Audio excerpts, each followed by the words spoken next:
Ivan Eland is a senior fellow and director of the Center on Peace and Liberty at the Independent Institute. He joins me now from Washington. Ivan, war games between Belarus and Russia started Thursday, and Moscow still insists there are no plans to invade Ukraine and that the troops will withdraw once the drills are over in 10 days' time. But it really doesn't instill much confidence, does it? What's your take? Well, the Russians oftentimes,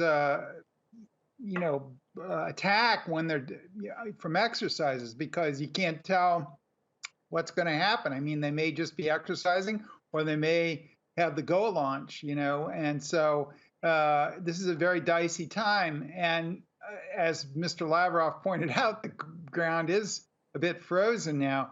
But of course, you have many people think that because the Beijing Olympics is going in China, and now that we just saw Putin and Xi form this informal alliance and say nice words to each other, that he might not do it while the Olympics are on. But all bets are off, I would say, when that happens on February 20th. Yeah, and I did want to ask you about that because the timing of these military drills and the ending will coincide with the ending of the Olympics in Beijing. And some analysts are saying that Putin will likely wait until the Olympics are over to invade Ukraine so as not to get on China's bad side. Do you think that holds some merit? Well, Putin is very cagey, and I think he's planned this out for those dates to coincide. Whether he'll actually invade, I don't know. But the real problem here is when you surround a country with troops on your soil and an ally soil, Belarus, on three sides, you're surrounding them on three sides.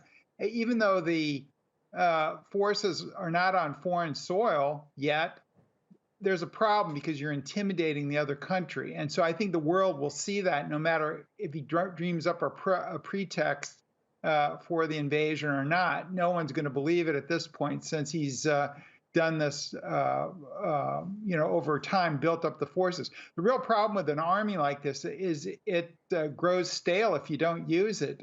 Morale drops, readiness drops, people get restless, etc. Accidents happen, whatever.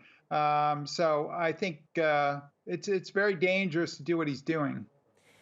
Despite all of this, the diplomatic efforts, of course, are continuing, and the UK's foreign minister met with Russia's foreign minister in Moscow today. The meeting wasn't exactly warm. Do you think the sides are too far apart in all of this in the effort to try to reach a diplomatic solution?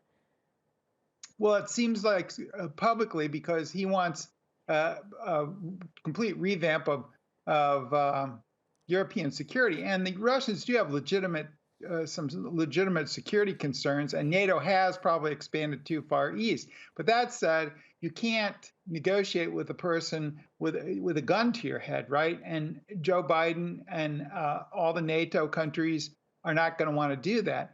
And so that's the problem. Now, they could give them there is still some room for compromise. They could agree not to take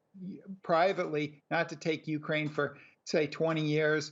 And if Ukraine cooperated, they could even Finlandize the place. And that means that Ukraine would stay a democracy, would stay independent, but it has to be a little careful in the foreign policy area, as Finland did during the Cold War. But Finland's democracy, it wasn't fun for Finland, but it was also in the shadow of a communist superpower.